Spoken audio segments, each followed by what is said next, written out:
Bravo. Dobar dan i dobrodošli u Plavu pticu. Dobar dan. Dobar dan, Hvala. dobrodošli. Kažite nam kada i gde je nastao step? Step je nastao davno. Neki kažu da su ga izmislili mornari, pošto im je bilo dosadno na brodu, nisu imali muziku, pa su oni udarali u pod i sami pravili svoju muziku.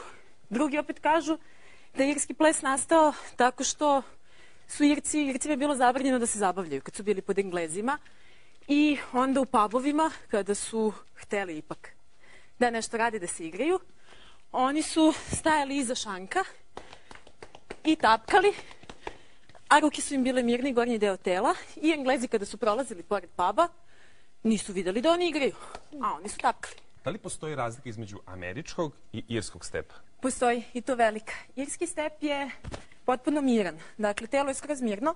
Od kolena na dole se nešto dešava. Od kolena na gore praktično ništa. Da. U američkom stepu se celim telom nešto dešava.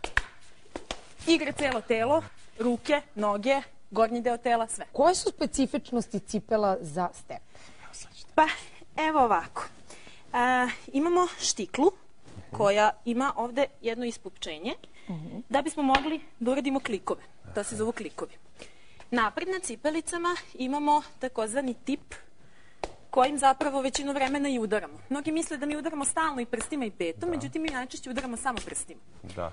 Zatim možemo još da udarimo i tipom o štiklu i tipom o tip, tako da ima raznoraznih mogućnosti kako sve udaramo. I kombinacija. Da, a što se tiče muzike, da li postoji neka specijalna muzika ili može da bude Pa u kakva suštini god? postoji irska muzika uz koju se najčešće igra. Irski Da. ples, ali sve češće se igra i uz Michael Jacksona, Madonu, tako raznorazne druge modernije pesme. Tako da u principu irski ples može da se uklopi uz bilo koju muziku. Hvala vam najljepše na gostovanju. Nema Hvala na vam na čemu. gostovanju.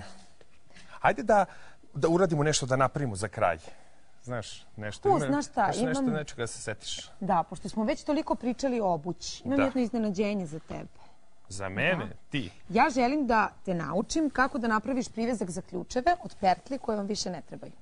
Hajde, Ajde, hajde. Zajedno ćemo. zajedno ćemo. Može, Evo ovako. idemo. Uzmemo 2 dugačke pertle ili 4 kratke i vežemo jedan čvor na vrhu. Ovako. Da zaveži. Da, Dobro, čekaj. dobro. Ajde, Ok, da vidimo, Osmane. Odlično. dobro. I sada taj čvorić ovako prevrnemo. Prevrnemo. Eto. I sad, preko palca prebacimo prvu pertlu. Da. U ovom slučaju to je bela. Dobro. I svaka sledeća